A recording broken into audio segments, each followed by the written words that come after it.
الحمد لله حمدا كثيرا كما أمر ونشهد أن لا إله إلا الله وحده لا شريك له في الخلق والأمر إرغاما لمن جحد به وكفر ونشهد أن سيدنا وسندنا ومولانا محمدا عبده ورسوله المبعوث إلى الأسود والأحمر لتتميم مكارم الأخلاق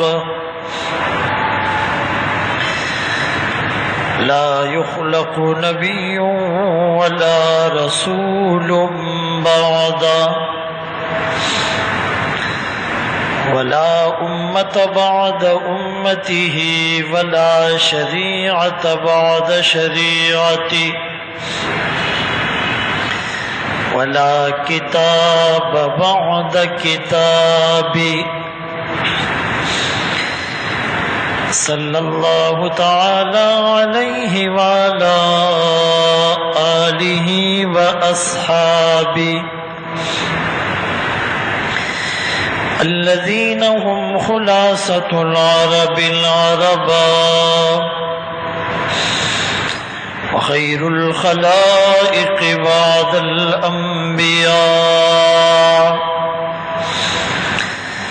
وهم كالنجوم في السماء للاهتداء والاقتداء وهم مفاتيح الرحمة ومصابيح الغرر أما بعد فأعوذ بالله من الشيطان الرجيم بسم الله الرحمن الرحيم وإنك لعلى خلق عظيم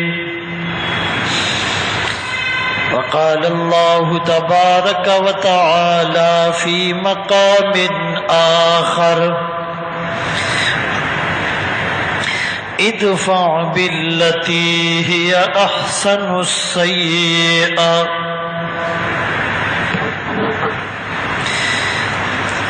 ادفع بالتي هي أحسن وقال النبي صلى الله عليه وسلم بعثت لأتمم مكارم الأخلاق صدق الله مولانا العظيم وصدق رسوله النبي الأمي الهاشمي المدني الكريم ونحن على ذلك لمن الشاهدين والشاكرين والحمد لله رب العالمين.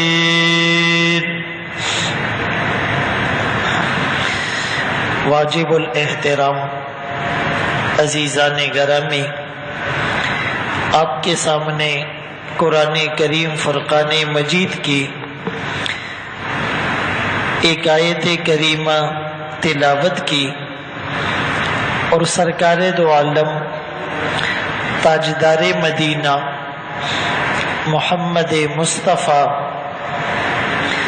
احمد مجتبیٰ صلی اللہ علیہ وسلم کی حدیث مبارکہ پیش کی. اس آیت کریمہ میں یہ بات فرمائی جا رہی ہے آقا کریم صلی اللہ علیہ وسلم کے بارے میں کہ آپ اخلاق عظیمہ کے اعلی مرتبے پر فائز ہیں۔ وَإِنَّكَ لَعَلَى خُلُقٍ عَظِيمٍ۔ یاد رہے کہ اخلاق کی 3 قسمیں ہیں، ایک اخلاق حسنہ، دوسری اخلاق کریمانہ، اور تیسری اخلاق عظیمہ۔ اخلاق حسنہ کہتے ہیں برابر سرابر بدلہ دینا۔ کسی نے آپ کے ساتھ زیادتی کی، آپ نے بھی اتنا ہی بدلہ لیا، حد سے تجاوز نہیں کیا۔ وَإِنْ عَاقَبْتُمْ فَعَاقِبُوا بِمِثْلِ مَا عُوقِبْتُمْ۔ اخلاق کریمانہ اس کو کہتے ہیں کہ کسی نے آپ پر ظلم کیا، آپ نے برابر سرابر بدلہ نہیں لیا، اس کو معاف کر دیا۔ اخلاق کی تیسری قسم اخلاق عظیمہ۔ کسی نے آپ پر ظلم اور زیادتی کی، آپ نے بدلہ بھی نہیں لیا، اسے معاف بھی کر دیا اور اس کے ساتھ احسان بھی کیا۔ تو پہلا درجہ اخلاق حسنہ، برابر سرابر بدلہ لینا، ظلم اور زیادتی حد سے تجاوز نہ کرنا، یہ موسیٰ علیہ السلام کی شریعت میں تھا۔ ان النفس بالنفس والعین بالعین والانف بالانف والاذن بالاذن والسن بالسن والجروح قصاص۔ آنکھ کے بدلے آنکھ، کان کے بدلے کان، ناک کے بدلے ناک، دانت کے بدلے دانت، اور ہر زخم کے بدلے اسی کے برابر زخم۔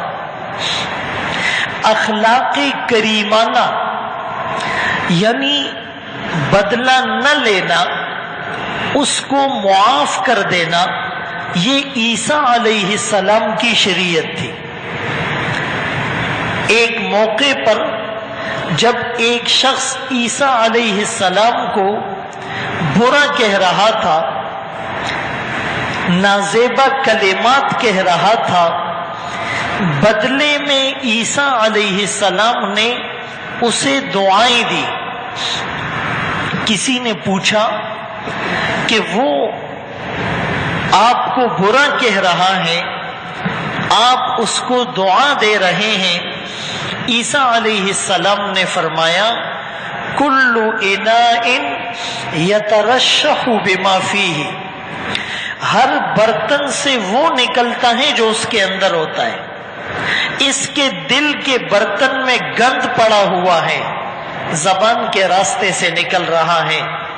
میرے دل کے برتن میں دعائیں ہیں، اچھے کلمات ہیں، زبان کے راستے سے وہ کلمات نکل رہے ہیں۔ اخلاق کا تیسرا درجہ اخلاق عظیمہ، کہ کسی نے ظلم کیا، آپ نے بدلہ بھی نہیں لیا، آپ نے اسے معاف بھی کر دیا اور اس کے ساتھ احسان بھی کیا۔ یہ اخلاق کا اعلیٰ ترین درجہ ہے، جس کو سبلائم کیریکٹر کہا جاتا ہے۔ وَإِنَّكَ لَعَلَى خُلُقٍ عَظِيمٍ۔ اخلاق کے اس اعلیٰ مرتبے پر سرکار دو عالم صلی اللہ علیہ وسلم فائز تھے۔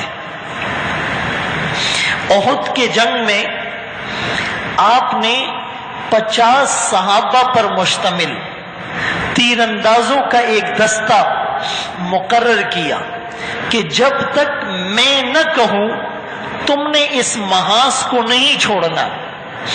جنگ شروع ہوئی، مسلمانوں کا پلڑا بھاری ہو گیا، کافر بھاگنے لگے، نیچے جو مسلمان تھے وہ مال غنیمت سمیٹنے لگے۔ ان لوگوں نے یہ سمجھا کہ آقا کا حکم تو جنگ تک تھا، جنگ تو مسلمان جیت چکے ہیں، کافر بھاگ رہے ہیں، لہذا اب ہم بھی اپنا یہ پوائنٹ چھوڑ دیتے ہیں۔ امیر نے بہت سمجھایا لیکن وہ نیچے اتر آئے۔ خالد بن ولید رضی اللہ تعالیٰ عنہ جو اس وقت تک مسلمان نہیں ہوئے تھے، انہوں نے جب مڑ کر دیکھا کہ وہ پوائنٹ اور چیک پوسٹ خالی ہو چکی ہے اور مسلمانوں پر عقب سے حملہ کیا جا سکتا ہے، وہ ایک جماعت لے کر وہاں سے حملہ آور ہوئے۔ اب وہاں پر جو 2-4 صحابہ باقی تھے وہ مقابلہ کرتے کرتے شہید ہو گئے۔ خالد بن ولید اور ان کے ساتھی اس چوٹی پر چڑھ آئے، انہوں نے اوپر سے مسلمانوں پر تیر برسانے شروع کیے۔ بھاگتے ہوئے کافروں نے جب یہ دیکھا کہ ہمارے ساتھیوں نے پیچھے سے مسلمانوں پر حملہ کر دیا ہے، وہ بھی پلٹ آئے، مسلمان بیچ میں پھنس گئے اور 70 صحابہ اس میں شہید ہو گئے۔ یعنی اس غلطی کی وجہ سے مسلمانوں کا کتنا بڑا نقصان ہوا کہ ابو سفیان نے کہا کہ ہمارا تمہارا معاملہ برابر سرابر ہو گیا، بدر میں ہمارے 70 مرے تھے، احد میں تمہارے 70 کو ہم نے مار دیا۔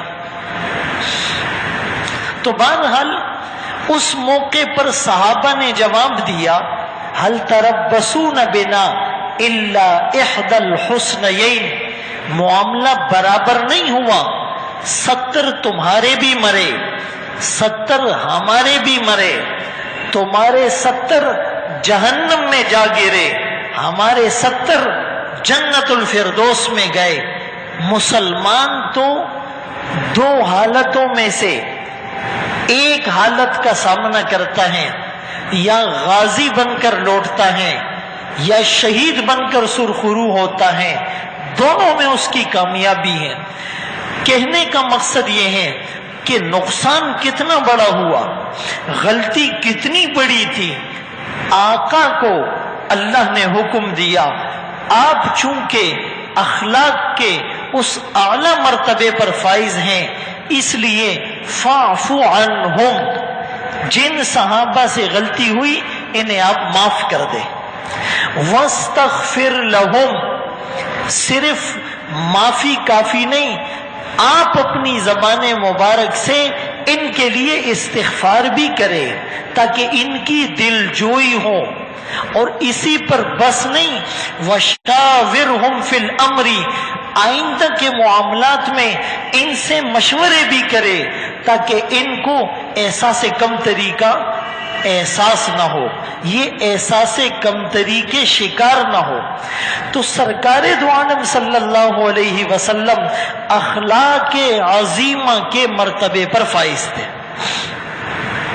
اب یاد رکھیں، درخت اپنے پھل سے پہچانا جاتا ہے، اگر اس کا پھل میٹھا ہو تو لوگ اس کی قدر کرتے ہیں، اگر وہ درخت سایہ دار ہو تو لوگ اس کے نیچے لیٹتے ہیں، سستانے کے لیے بیٹھتے ہیں۔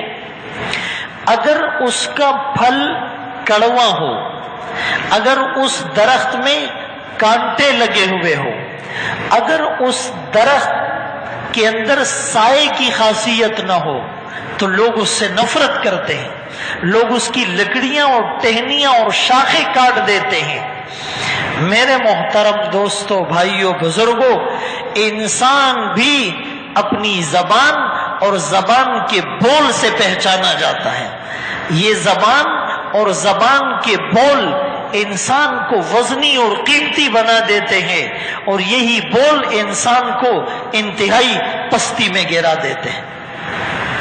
اسی لیے حضرت علی رضی اللہ تعالیٰ عنہ کا فرمان ہے، المرء تحت لسانہ، کہ آدمی اپنی زبان کے نیچے ہے.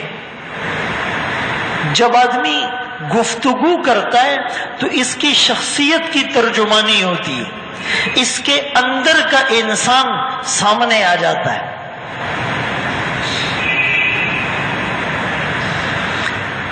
اسی لیے تو سرکار دو عالم صلی اللہ علیہ وسلم نے معاذ ابن جبل رضی اللہ تعالیٰ عنہ جیسے جلیل القدر صحابی کو، جنہیں آپ نے یمن کا گورنر بنا کر بھیجا تھا، قیامت کے دن اس امت کے علماء کا جھنڈا جس کے ہاتھ میں ہوگا، 18 ہجری کو جس کا انتقال ہوا، آج 1421 سال گزرنے کے باوجود بھی اردن اربد میں ان کی قبر ہے، آج بھی وہاں سے خوشبو آ رہی ہے. اتنا بڑا صحابی آپ نے اپنی زبان پکڑ کر، یوں حدیث میں آتا ہے، آپ نے اسے سمجھایا، املک علیک لسانک، اے معاذ اپنی زبان کو قابو میں رکھنا. آنکھ کے غلط استعمال سے دل کی دنیا ویران ہو جاتی ہے، اور زبان کے غلط استعمال سے خاندان کا شیرازہ بکھر جاتا ہے، معاشرے کا حسن تباہ ہو جاتا ہے. اس زبان کے بول سے پرائی بیوی یعنی پرائی عورت بیوی بن جاتی ہے، اور اس زبان سے نکلے ہوئے الفاظ کی وجہ سے اپنی بیوی اجنبیہ بن کر حرام ہو جاتی ہے. اسی زبان کے بول سے انسان دائرہ اسلام میں داخل ہوتا ہے، اور اسی زبان کے بول سے آدمی کفر کی اندھیریوں میں چلا جاتا ہے.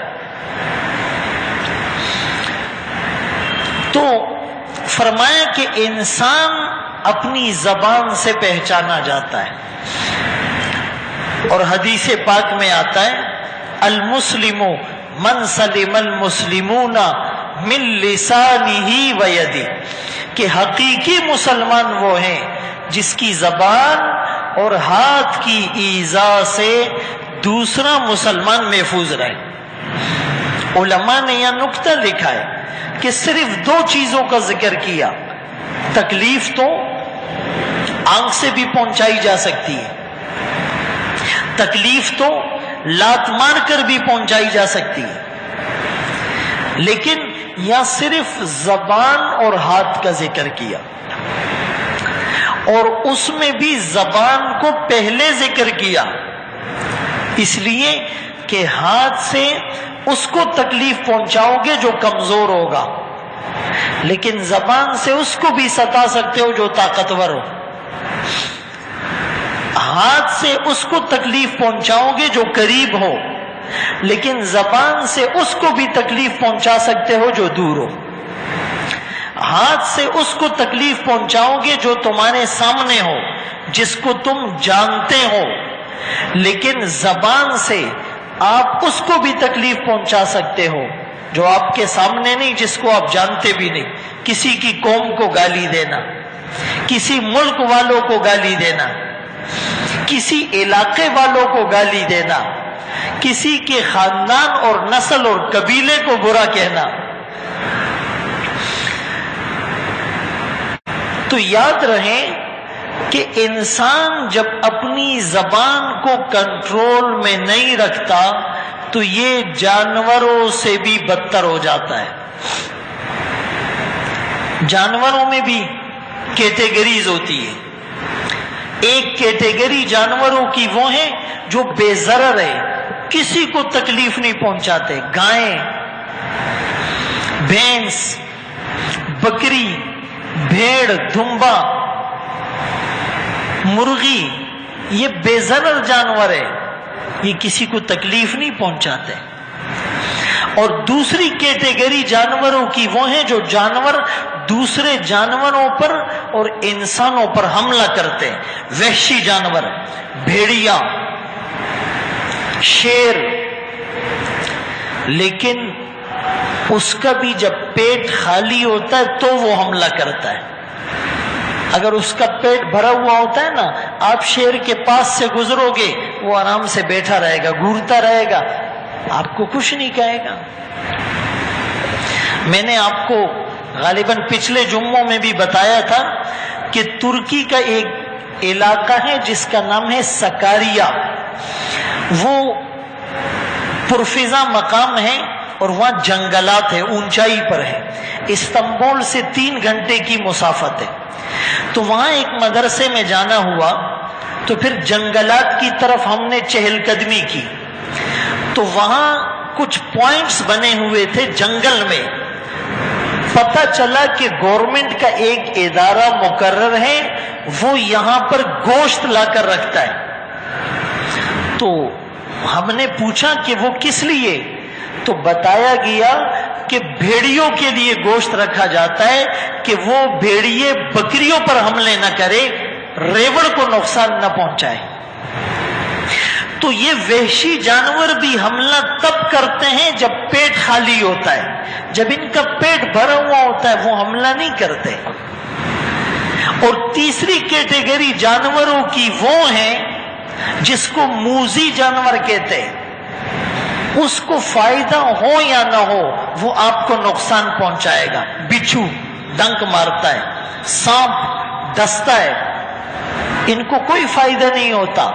نہ آپ کا گوشت کھاتے ہیں نہ آپ کا خون پیتے ہیں، لیکن ان کی سرشت اور طبیعت میں نقصان پہنچانا اور ڈسنا لکھ دیا گیا.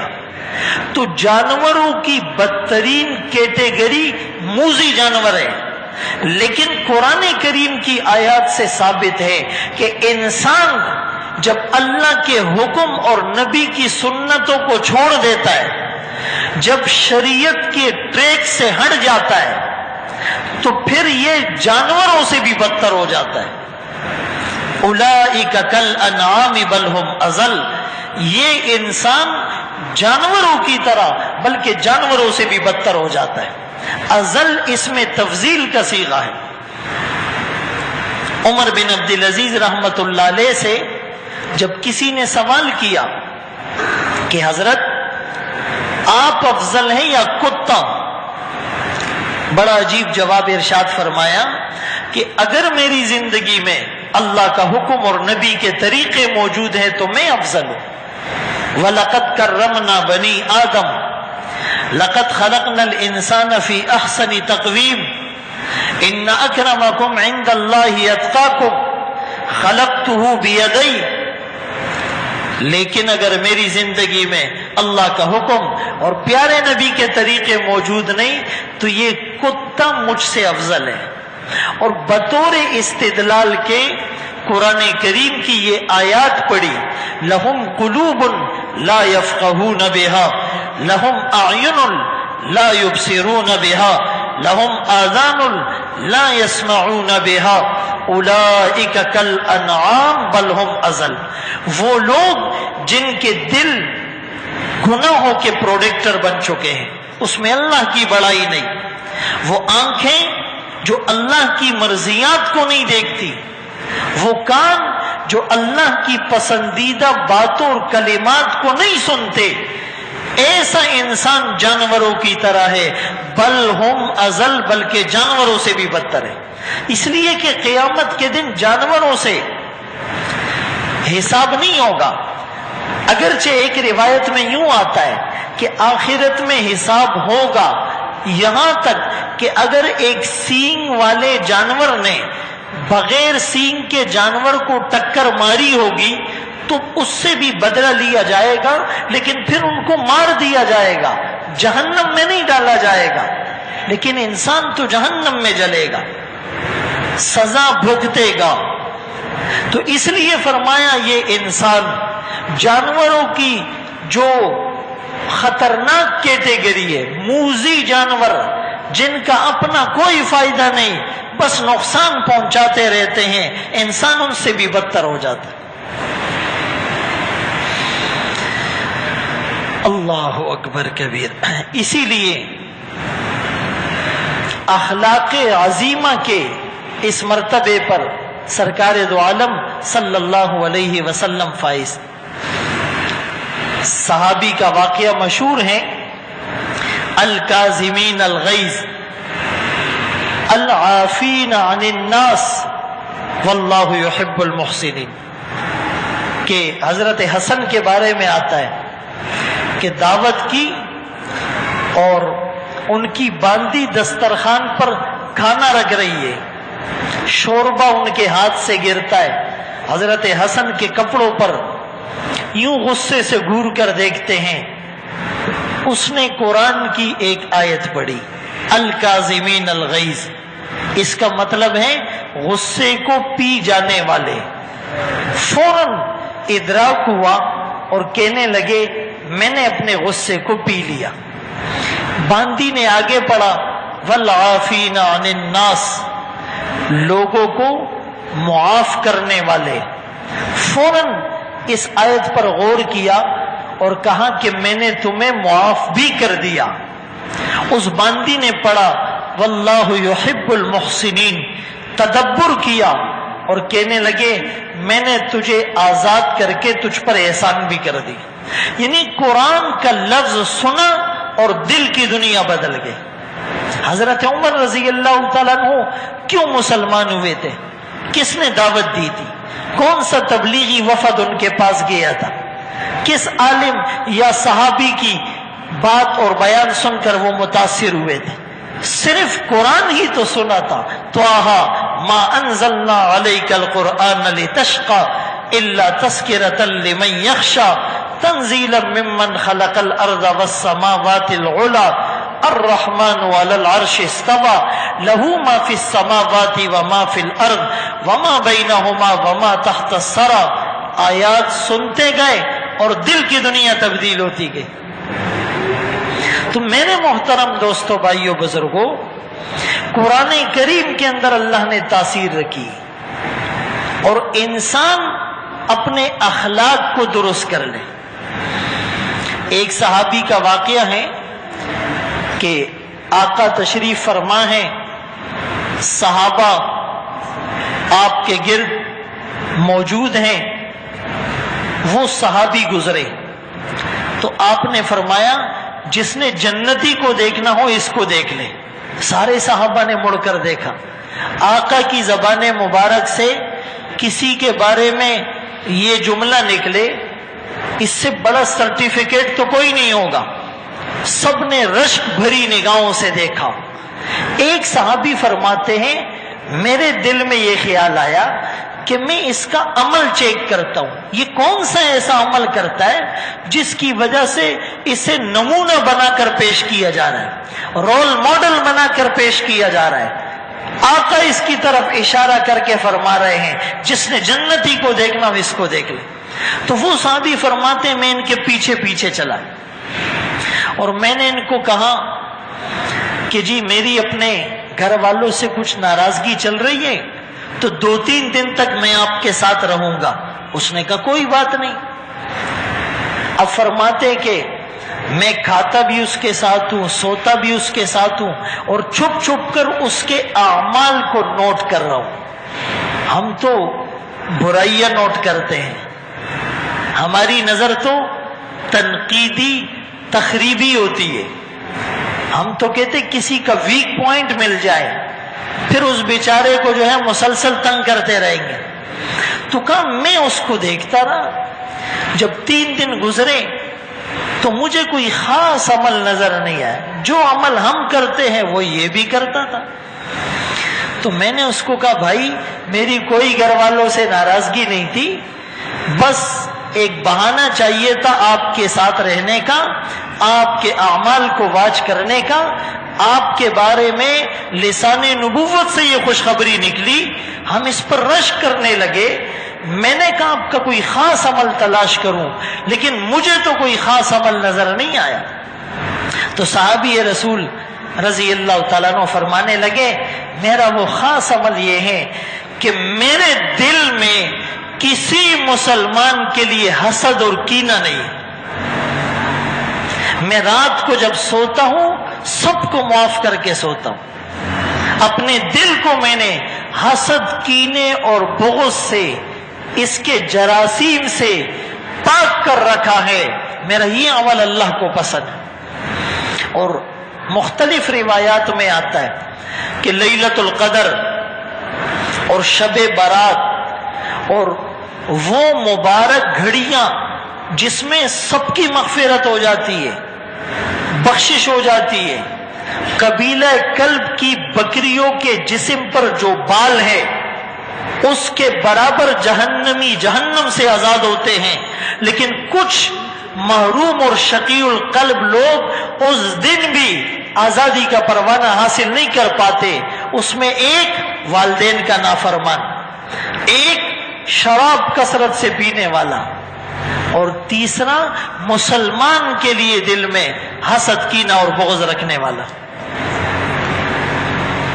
اسی لیے غصہ آئے تو فوراً غصے کو پی جائے،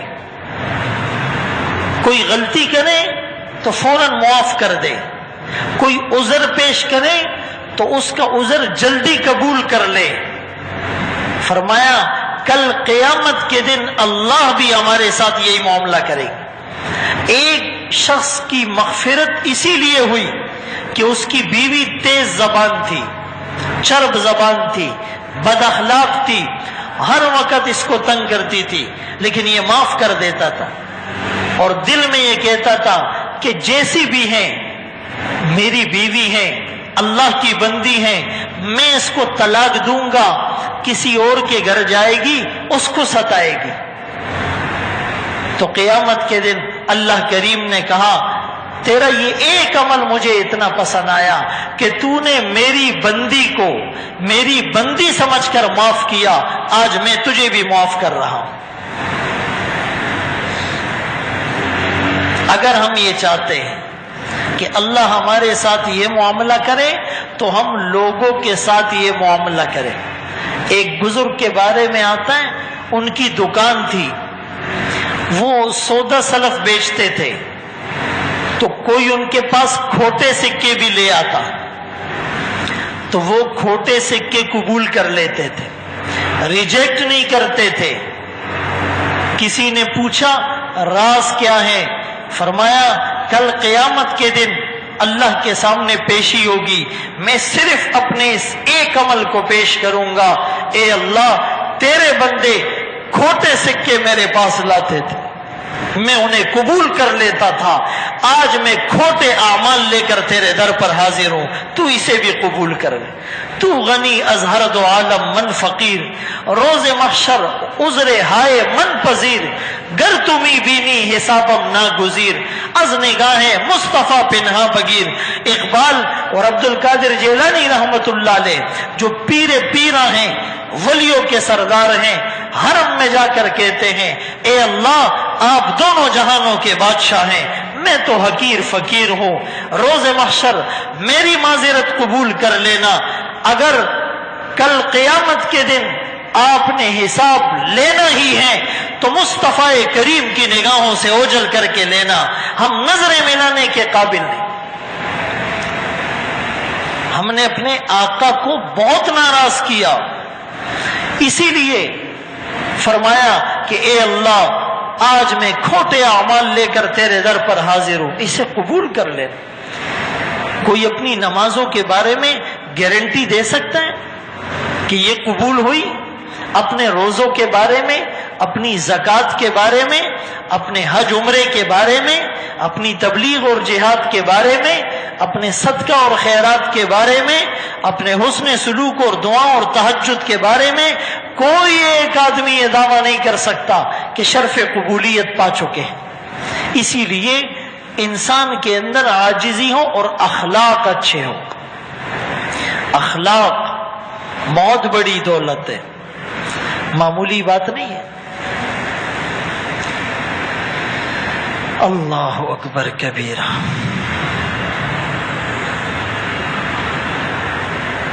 مختلف واقعات ہیں۔ عثمان بن طلحہ یا عثمان بن شیبہ جن کے پاس بیت اللہ کی چابی تھی، ایک موقع پر آقا نے چابی مانگی کہ میں نے اندر جانا ہے، نوافل پڑھنے ہیں، اس نے چابی دینے سے انکار کر دیا تھا۔ آقا نے فرمایا ایک دن آئے گا تم اپنے ہاتھ سے یہ چابی میرے حوالے کرو گے۔ فتح مکہ کے موقع پر آمنہ کلال عبداللہ کا نور نظر، اونٹنی پر سوار، کالا امامہ سر پر زیب تن کیے ہوئے، عجز و انکساری کا پیکر بنے ہوئے، 10,000 صحابہ کے لشکر میں چمکتی تلواروں کے جھرمٹ میں اندر آتے ہیں۔ سارے کافر، کوئی روپوش ہو گیا، کسی نے گھر میں پناہ لے لی، من دخل دار ابی سفیان کان آمنا، کوئی ابو سفیان کے گھر میں پناہ لیے ہوئے، کوئی بیت اللہ میں نظریں جھکائے خاموش کھڑے ہیں۔ آقا نے اسی عثمان بن طلحہ کو بلایا، کہا وہ چابی دو۔ عثمان بن طلحہ نے چابی دی۔ آقا نے فرمایا یاد ہے وہ دن میں نے کہا تھا ایک دن یہ چابی اپنے ہاتھ سے دو گے، آج تم دے رہے ہو۔ ہر صحابی کے دل میں یہ خواہش جاگ اٹھی، یہ تمنا جاگ اٹھی، دل مچل گیا کہ اب یہ چابی کس خوش قسمت کو ملے گی، اور جس کو آقا دے دے قیامت تک اس سے کوئی لے نہیں سکتا۔ لیکن قربان جاؤ محمد الرسول اللہ صلی اللہ علیہ وسلم کے انصاف پر، آپ کے حلم، تحمل اور برداشت پر۔ اسی لیے تو ابوالکلام آزاد رحمت اللہ علیہ نے لکھا، آزادی میں، مظلومی میں صبر، اور طاقت کے باوجود عفو درگزر، مظلومی میں صبر، مقابلے میں عزم، معاملات میں راست بازی، طاقت و اختیار کے باوجود عفو درگزر، انسانیت کے وہ نوادر ہیں جو کسی ایک کی ذات میں یوں جمع نہیں ہوئے جیسے محمد الرسول اللہ صلی اللہ علیہ وسلم کی ذات میں جمع ہو۔ آپ نے کہا یہ چابی آج میں پھر اسی عثمان کو دے رہا ہوں۔ کہا کھولو بیت اللہ کا تالا۔ بیت اللہ کے دروازے کا تالا بھی کھلا اور عثمان بن طلحہ کے دل کا تالا بھی کھلا اور کلمہ پڑھ کر مسلمان ہوا۔ افلا یتدبرون القرآن ام علی قلوب اقفالها، ان کے دلوں پر جو تالے ہیں، بل ران علی قلوبہم، ان کے دلوں پر جو زنگ ہے وہ زنگ ختم ہوگا اخلاق کی تلوار سے۔ فتحت المدینۃ بالاخلاق، مدینہ تلوار سے نہیں فتح ہوا، اخلاق کی تلوار سے فتح ہوا۔ ایک کافر نے کہا، بلکہ اکثر کافروں نے ہمارے آقا کی سیرت کو کرٹیسائز کیا، اس پر تنقید کی، ملیٹنٹ پروفٹ کہا، نعوذ باللہ پیغمبر دہشت کہا۔ اور ایک ہسٹورین نے ویسٹرن دنیا میں جس کا بڑا نام ہے، آکسفورڈ سے جس نے پی ایچ ڈی کیے، اور وہاں کی پی ایچ ڈی میں تصویر کے دونوں رخ دیکھے جاتے ہیں، پازیٹیو بھی نیگیٹو بھی، اس نے اپنا اوپینین یہ لکھا کہ میں نے محمد الرسول اللہ صلی اللہ علیہ وسلم مسلمانوں کے نبی پر ریسرچ کی، میں نے ہسٹری کو دیکھا، اور آج میں یہ لکھنے پر مجبور ہوں کہ مسلمانوں کا پیغمبر ملیٹنٹ پروفٹ، پیغمبر دہشت نہیں، پیغمبر رحمت ہے۔ تو بہرحال جو اعتراض کرتے ہیں کہ اسلام تلوار سے پھیلا، چند جنگجو اور فائٹر قسم کے لوگ آقا کے گرد جمع ہوئے اور بائی فورس اور تلوار کے زور پر انہوں نے لوگوں کو مسلمان کیا۔ ان کو جواب یہ دیا جاتا ہے کہ بھائی یہ بتاؤ کہ تلوار خود بخود چلتی ہے یا اس کو چلانے کے لیے ہاتھ درکار ہوتے ہیں؟ ظاہر سی بات ہے ہاتھ درکار ہوتے ہیں۔ ان ہاتھوں کو کس نے فتح کیا؟ ان جنگجو فائٹرز کے دل کو کس نے جیتا؟ فتحت المدینۃ بالاخلاق۔ آپ مسجد نبوی میں تشریف فرما ہے، ایک دیہاتی آیا۔ یہ جو دیہاتی ہوتے ہیں ان میں مینرز کی کمی ہوتی ہے، یہ بہت زیادہ ان کو رکھ رکھاؤ اور سلیقہ نہیں آتا۔ تو ایک دیہاتی آیا اور مسجد نبوی کے کونے میں کچے فرش پر بیٹھ کر پیشاب کرنے لگا۔ تو صحابہ کھڑے ہوئے اس کو روکنے کے لیے، اس کو ٹوکنے کے لیے۔ آپ نے اشارے سے کہا برداشت کرو، خاموش ہو جاؤ، اگر اس دوران اس کو روکو گے تکلیف ہوگی۔ جب وہ پیشاب سے فارغ ہوا آپ نے اسے بلایا، کہا تم نوارد لگتے ہو، مہمان ہو، یہ تو مسجد ہے، اللہ کا گھر ہے، اللہ کا گھر اس گندگی کے لیے نہیں ہوتا۔ پیار اور محبت سے سمجھایا، چونکہ وہ مہمان تھا آپ نے اسے کھانا کھلایا، پھر وہ غریب تھا آپ نے اس کو لباس دیا. پھر جانے کے لیے اس کے پاس سواری نہیں تھی، آپ نے اس کو سواری دی. اس اخلاق عظیمہ سے متاثر ہو کر وہ لباس پہن کر، کھانا کھا کر، سواری پر سوار ہو کر جب اپنے علاقے پہنچا تو دور سے آوازیں لگانے لگا، لوگوں آؤ، میں نے ایسے انسان کو دیکھا ہے کہ چشم فلک اس کو دیکھنے کے لیے بے چین ہے. اور پھر ان کو کہا کہ میں نے اتنی بڑی غلطی کی لیکن بدلے میں میرے ساتھ یہ سلوک کیا، میں تو اس پر ایمان لا رہا ہوں، تمہارا کیا خیال ہے؟ 300 لوگ اس ایک واقعے کو سن کر مسلمان ہو گئے. ہم ایک آدمی بھوکا ہے، اس کی بھوک کو مٹانے کی فکر نہیں، اور اس کو جو ہے ہم دعوت دے رہے ہیں، اس کو بیان کر رہے ہیں، اس کو ہم حدیثیں پڑھ کر سنا رہے ہیں. اس کو پیٹ کی بھوک لگی ہے، ہم کان کی بھوک مٹا رہے ہیں. یہ مسجد نبوی کے اعمال تھے. مسجد نبوی کے ممبر پر بیٹھ کر صحابہ کی تشکیلیں ہوتی تھی، غریبوں کی لسٹیں بنتی تھی، بیوائیں کتنی ہیں، یتیم کتنے ہیں، مفلس اور معذور کتنے ہیں، بے گھر کتنے ہیں، کس کے گھر کی صفائی کے لیے کوئی نہیں، کس کے گھر پانی بھر لانے کا انتظام نہیں، کس کے پاس مشکیزہ نہیں. میرے آقا کی تعلیمات آپ اٹھا کر دیکھیے. یہ اخلاق تھے جس سے لوگ متاثر ہوئے. نبوت کی دلیل اگر ہم دیکھتے ہیں نا، نبوت کی دلیل کہیں پر آپ کو نظر آئے گا کہ جی ایک چٹان پھٹی، اونٹنی نکلی، یہ نبی کی دلیل تھی. صالح علیہ السلام کے لیے معجزہ ہوا. کہیں پر دلیل لاٹھی ہے، موسیٰ علیہ السلام کی لاٹھی، پھینکو تو اژدہا، پکڑو تو لاٹھی، پتھر پر مارو تو چشمے پھوٹ پڑے، سمندر پر مارو تو خشک رستے بن جائے. کہیں پر نبوت کی دلیل، مادرزاد نابینا کی آنکھوں پر ہاتھ پھیرو بینا ہو جائے، عیسیٰ علیہ السلام. کوڑ کے مریض پر ہاتھ پھیرو تندرست ہو جائے. مردے کو قم باذن اللہ کہو زندہ ہو جائے. ابرئ الاکمہ والابرص واحیی الموتى باذن اللہ. کہیں پر نبوت کی دلیل اونٹنی، کہیں پر نبوت کی دلیل لاٹھی، کہیں پر نبوت کی دلیل مادرزاد نابینا کو بینا کرنا، کہیں پر نبوت کی دلیل آگ کے اندر آگ کو گلے گلزار بنا دینا.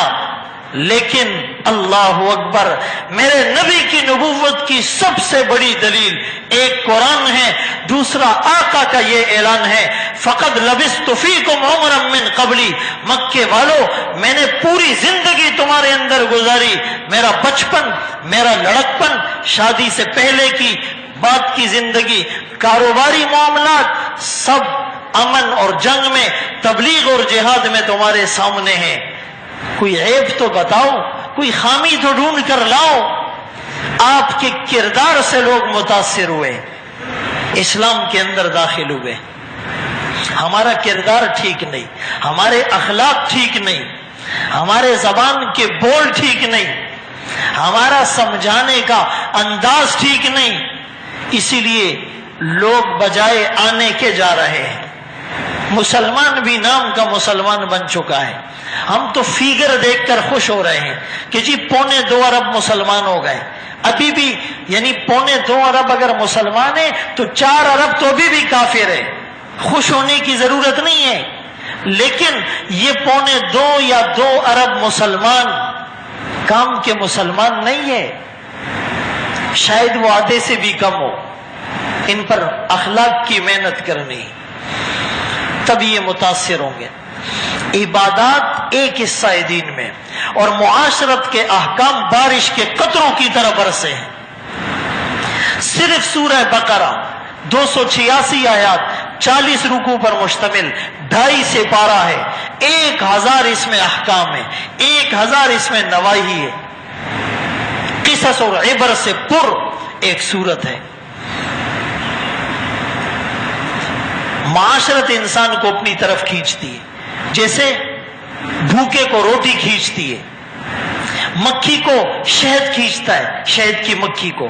اسی طرح کافروں کو میرے اور آپ کی معاشرت کھینچے گی، میرے اور آپ کے اخلاق کھینچیں گے، میرا اور آپ کا کردار کھینچے گا، میرے اور آپ کے معاملات میں ٹرانسپیرنسی اور شفافیت انہیں کھینچے گی. میرے اور آپ کے ملک کے اندر امن و سکون انہیں متوجہ کرے گا۔ صرف بیانات سے یہ بات نہیں حل ہوگی۔ میرے آقا کے بارے میں اور پھر صدیق اکبر رضی اللہ تعالیٰ عنہ کے بارے میں بولے جانے والے الفاظ کیا تھے؟ انکا لتصل الرحم وتحمل الکل وتکسب المعدوم وتقری الضیف وتعین علی نوائب الحق۔ آپ صلہ رحمی کرنے والے ہیں، آپ لوگوں کا بوجھ اٹھانے والے ہیں، جس کے پاس کچھ نہیں ہو آپ کما کر اسے دینے والے ہیں، آپ مہمان نوازی کرنے والے ہیں، آپ لوگوں کی ضرورتوں کو پورا کرنے والے ہیں، آپ لوگوں کے مسائل کو حل کرنے والے ہیں، آپ کے پاس جسمانی سولوشنز بھی ہیں، روحانی سولوشنز بھی ہیں۔ اللہ تعالیٰ ہم سب کو ان باتوں پر عمل کی توفیق نصیب فرمائے۔ وآخر دعوانا ان الحمدللہ رب العالمین۔